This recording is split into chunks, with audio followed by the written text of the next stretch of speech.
This is an RNZ podcast.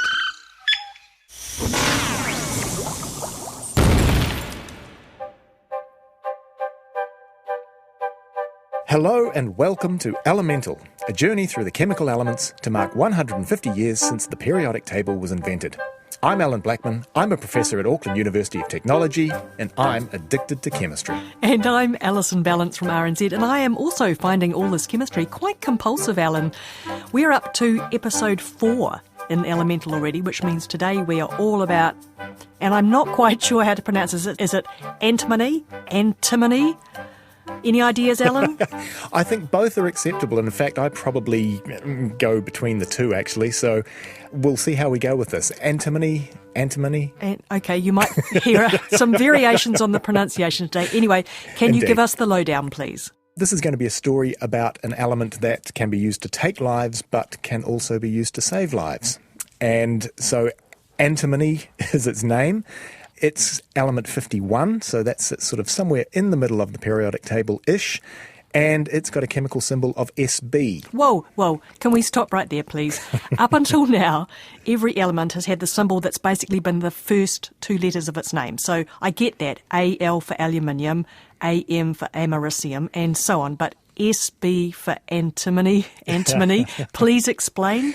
Right, well, part of the reason for this is that antimony is the first element that we've met in our journey whose discovery date is not known. And indeed, it dates all the way back to the ancient Egyptians. Indeed, if you've ever seen sort of any old drawings of Egyptian women, you'll notice that they had eyeliner on. They have the best eyeliner.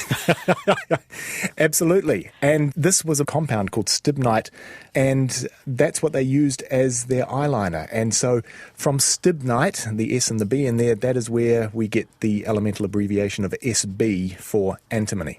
Well, I don't think we use stibnite in our eyeliner these days, but stibnite aside, what actually is antimony?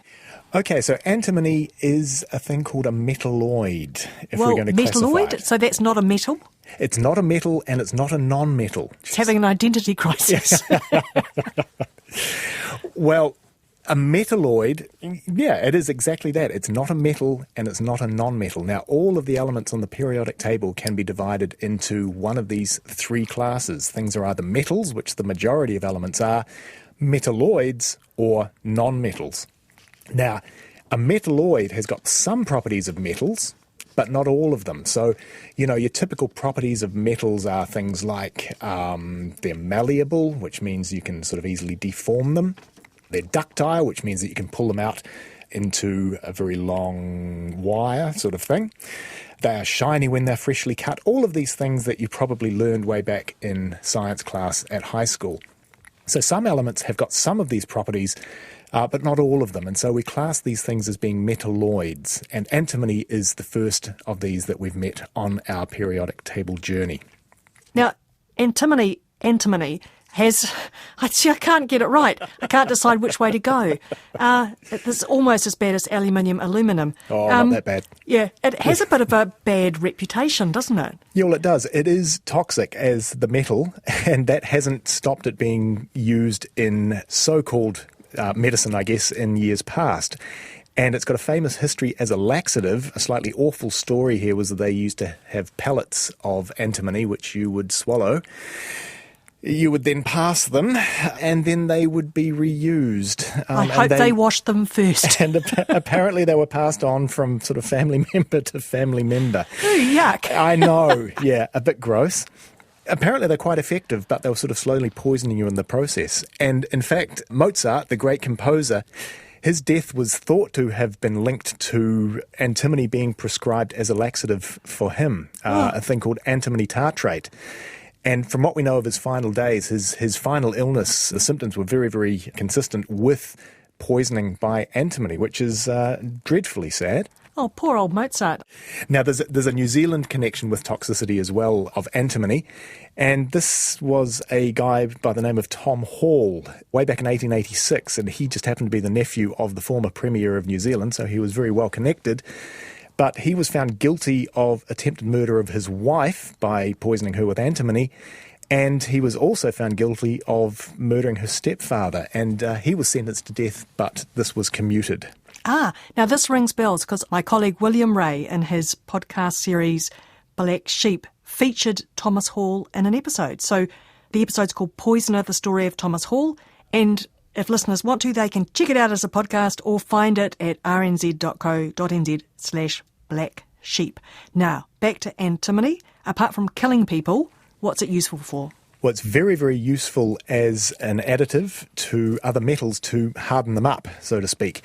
And so the famous Gutenberg of Gutenberg printing press fame, when he was making his movable type, he was using an alloy of tin and lead and antimony, which made the type very, very hard, which is obviously what you need in a printing press. And that was around about 1400 and something from memory.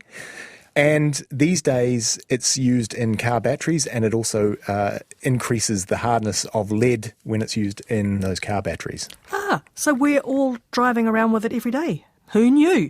Hey, we've heard about the poisonous side of antimony, but you also said at the top of the show it's a bit of a lifesaver, so there's got to be more to it than just hardening lead.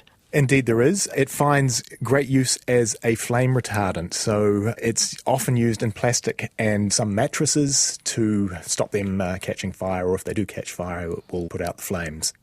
A very useful thing to have in the house. Hey, now I gather that on behalf of Elemental, you've been doing a bit of sleuthing. Indeed. The interesting fact about antimony is that in the Louvre they have a 5,000-year-old vase that is made of antimony. And I found this in a number of reference books and all the way through the internet, and so I thought, well, let's just check up on this. So I emailed the Louvre a couple of weeks ago, and very surprisingly, they did respond. I emailed them in English, and they responded to me in French, of course, but they did actually confirm the existence of this, which I think is rather cool. So they went along the lines of, mais oui, c'est vrai. Bien sûr, oui, oui. Okay, so today's risky lifesaver element was antimony, and this has been Elemental, a podcast ramble through the variously poisonous, radioactive and sometimes obscure elements of the periodic table.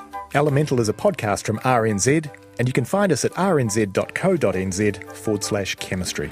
You can also subscribe to us as a podcast for free at all the usual places: Apple Podcasts, Spotify, Stitcher, Radio Public. And please, if you're enjoying this podcast, do share it with your nearest and dearest. Next time on Elemental, we're up to argon. But until then, it's bye from me, Allan Blackman from AUT, the Auckland University of Technology. And from me, Alison Balance. Catch you then. Bye. Please explain. I'm dry. Well, get on with it.